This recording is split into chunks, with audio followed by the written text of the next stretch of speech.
The Hub City is set to get a new fire station, but who's going to put out the fires? Since some say there's no money to staff it. Renee Allen has the story.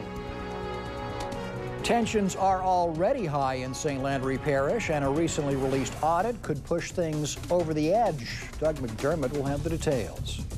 Plus, floodwaters may have inundated several parishes, but it left these guys high and dry and far away from the farm. That story and more straight ahead on Eyewitness News. From the heart of Acadiana, this is TV 10 Eyewitness News at 10 in high definition. Hello, Acadiana. I'm Chuck Hugh. And I'm Darla Montgomery. Thanks for joining us tonight. It is a done deal. A piece of property on Curran Lane in Lafayette. It may soon be the home for a brand new fire station. The Lafayette Consolidated Council approved the ordinance tonight. But now there's the question of hiring staff for the new station and how will they get paid. TV 10's Renee Allen joins us now in the studio with more. Renee. No questions, no complaints, no round of applause. It was that simple. The property was approved for purchase. But yes, there is one concern. There's no money to do any hiring. No, I was concerned about the purchase of the property because you got to have the property before you can move forward. Without any questions, the council approved the ordinance. Fire Chief Robert Benoit can now take the steps necessary to purchase the property on Curran Lane to build fire station number 14. The next step is now to see whether or not the funding for the station is adopted in next year's budget. The property is estimated at $266,000.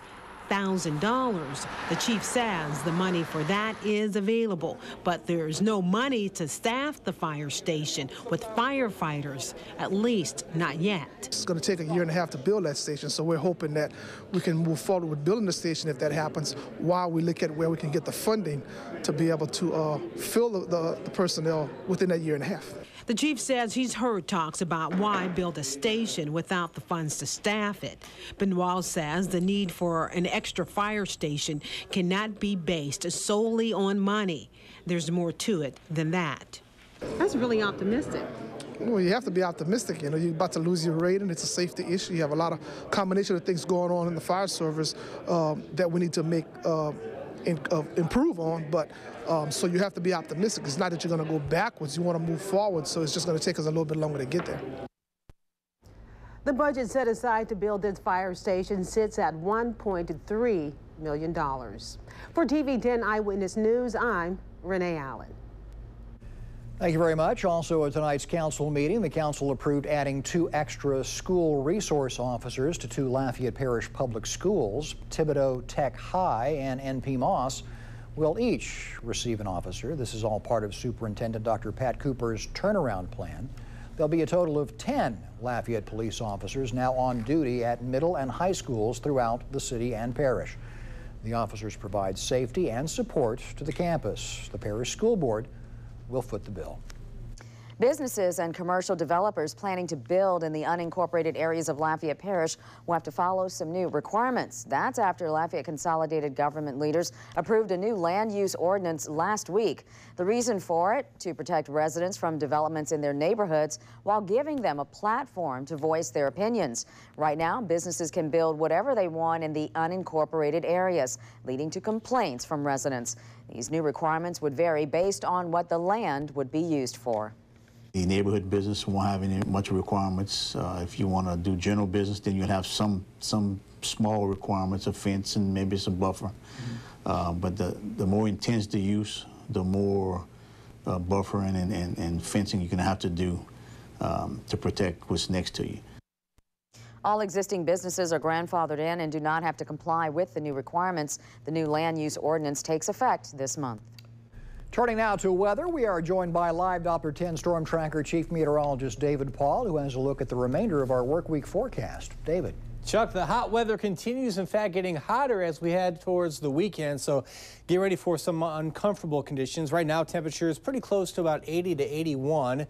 Pretty warm outside. A few showers off to the east of us, settling southward into the Gulf. Here at home, some high thin clouds coming in from the east. Otherwise, very quiet outside right now, and we keep that going for the morning hours. 76 early tomorrow morning, and then for tomorrow, sunny to partly cloudy skies. A slight chance of a shower east. Look for a hot one, a high of 94, even hotter towards Friday and Saturday. But some big changes over the weekend. I think you'll like those changes. More details on that forecast coming up in a bit. All right, David, thanks a lot. If things weren't already heating up in St. Landry Parish government, a recently released audit might bring things to the boiling point. TV 10 Eyewitness News reporter Doug McDermott joins us now live from the newsroom with what the findings are and how the former parish president is responding to it all. Doug? Yeah, guys, it was the previous parish council that wanted to put a microscope on the final years of Don Menard's reign as parish president. But now the present council is pleased because the findings show possible wrongdoing. But Menard says it's nothing more than politics.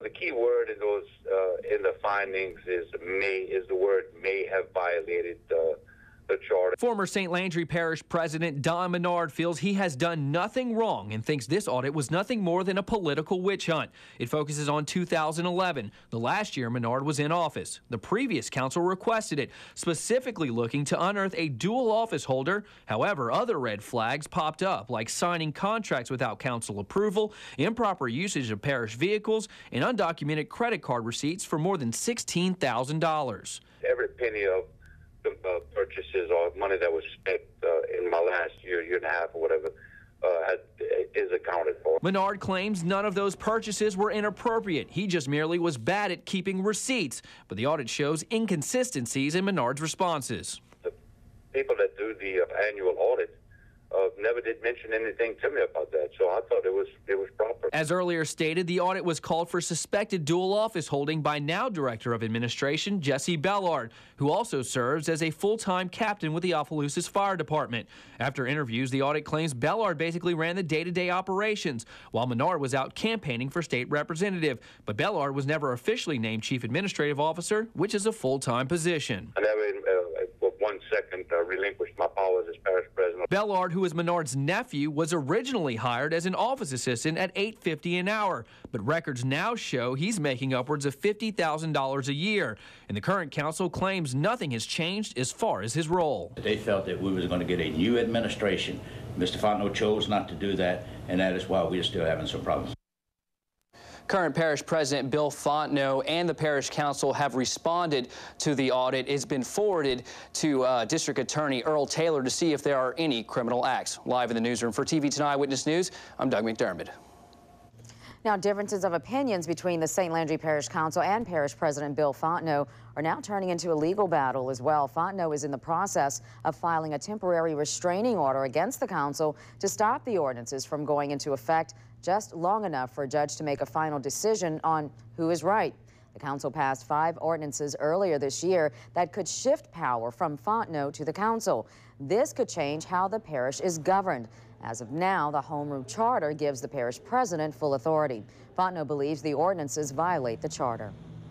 And so these 5 ordinances that I have vetoed and they have overridden, they contradict the charter. So in my view, again, they are changing things that only the people's vote can change. We made calls to some of the council members. Councilman Wayne Ordway returned our call but declined to comment. In Iberia Parish, residents will soon get their first look at the parish's new master plan. Tomorrow, a master plan ad hoc committee meeting is going to be held at the parish courthouse. There'll be a presentation of the current master plan as well as a presentation for the upcoming plan. The committee will also hear input from several groups. The meeting starts at 5:30 and is open to the public. A public meeting was also held tonight with the Lafayette Parish School Board regarding legality of Act 1 legislative mandate, and the board members received a certain number of hours of service training each year. That's in-service training. Tonight's meeting was an informative procedure that is responsible after Act 1. Who is, rather, the school board or the superintendent? Act 1 was part of the past legislative session. The law governs roles superintendents and school boards play in making personnel decisions. Superintendents and principals are now responsible in hiring and firing decisions. The law also provides tools for measuring performance. System attorney John Ju says these meetings are good for everyone. I think the board ought to be commended to try to learn the law before they have to apply it. So I think it's a good part for everyone. Recently, some employees fired under the new law challenged their terminations. The school board settled the suit out of court. Tenured teachers can now go before the school board to fight their terminations. The State Bond Commission has given the Lafayette Parish School Board the authorization to sell $30 million in bonds. Money from the sale will be used for the construction, repair, and rehabilitation of a number of public school facilities in the parish. The board is apparently still in the process, though, of formulating exactly how that money will be spent. A proposed spending plan is scheduled to be presented at the board's next meeting on September the 19th. TV 10 Street Level Mapping, keeping you informed with a more accurate view of where the news is happening. Brought to you by Chauvel's Tires, your Michelin and